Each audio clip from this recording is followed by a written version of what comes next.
претенции. Да. Серджио Силвард. Как се избирате такива псевдоними? Разбирам.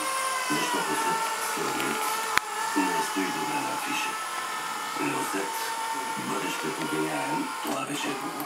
Разполагаме с твоя ДНК профил. Дай го хубаво. Оказа се, Дай обратно. че ти и човека слон сте братя-близнаци. Признавам, че не се досетих. Сигурно ти си бил любимецът на мама.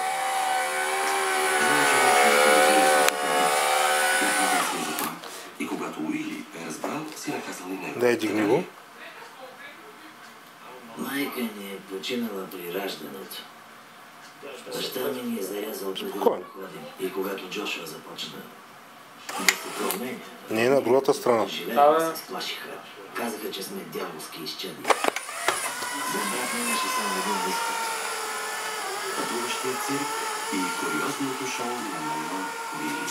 Уили не беше светец, но беше по-добър от повечето. Не третираше брат ми като чудовище. Върни го наобратно.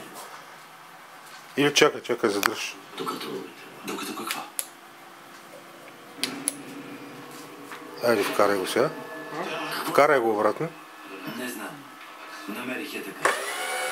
Може да я се разфръгна. Ще извикаш и ти ме.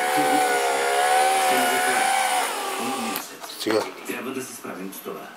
Нагоре? Да, дигай го. Ако няма шоу, какво ще стане с него? И аз изпълних молбата.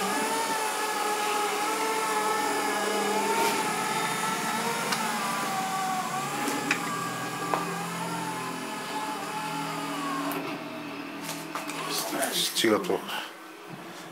Но неуспешно. Обръща? Връщай обратно. Не умял от свръхдоза. Вие сте разбрали за историята на Джошуа.